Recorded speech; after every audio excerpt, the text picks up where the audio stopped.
శ్రీ గురుభ్యో నమః. ఓం శ్రీ సరస్వత్యై నమః. ఏవిబి సుబ్బారావు గారి ఆధ్యాత్మిక బృందం వారి సౌజన్యంతో కార్తీక పురాణం 14వ అధ్యాయము. ఆబోతును అచ్చుబోసి వదులుట. మరల వశిష్ఠుల వారు జనకుని దగ్గరగా కూర్చుండబెట్టుకొని కార్తీక మాస మహత్యమును గురించి తనకు తెలిసిన సర్వ విషయములను చెప్పవలనను కుతూహలముతో ఇట్లు చెప్పదొడంగిరి.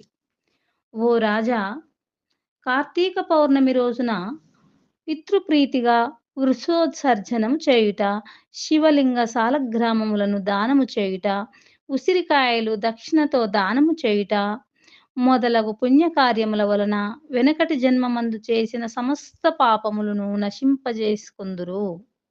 వారికి 1,000,000 యాగములు చేసిన ఫలము దక్కును. ప్రతి మనుజుని పితృదేవతలను తమ వంశమందెవ్వరు ఆబోతునకు అచ్చువేసి వదులునో అని ఎదురుచూచుచుందురు.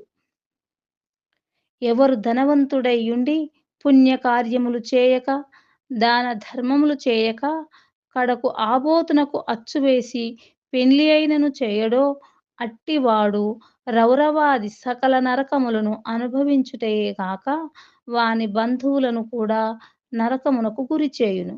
కాన ప్రతి సంవత్సరము కార్తీక మాసమున తన శక్తి కొలది దానము చేసి, నిష్ఠతో వ్రతమాచరించి, సాయం సమయమున శివకేశవులకు ఆలయమునందు దీపారాధన చేసి, ఆ రాత్రి అంతయు జాగారముండి, మరునాడు తమ శక్తి కొలది బ్రాహ్మణులకు, సన్యాసులకు భోజనము ఇడి, వారు ఇహపరములందు సర్వ సుఖములను అనుభవింతురు. కార్తీక మాసములో విసర్జింపవలసినవి. ఈ మాసమందు పరాన్న భక్షణ చేయరాదు. ఇతరుల ఎంగిలి ముట్టకూడదు, తినకూడదు. శ్రాద్ధ భోజనం చేయకూడదు. నీరుల్లిపాయ తినరాదు. తిలాదానము పట్టరాదు.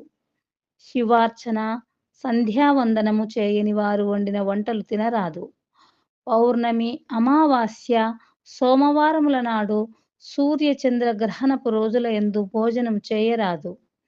కార్తీక మాసమున 1 రోజులు కూడా రాత్రులు భుజించరాదు. విధవ వండినది తినరాదు.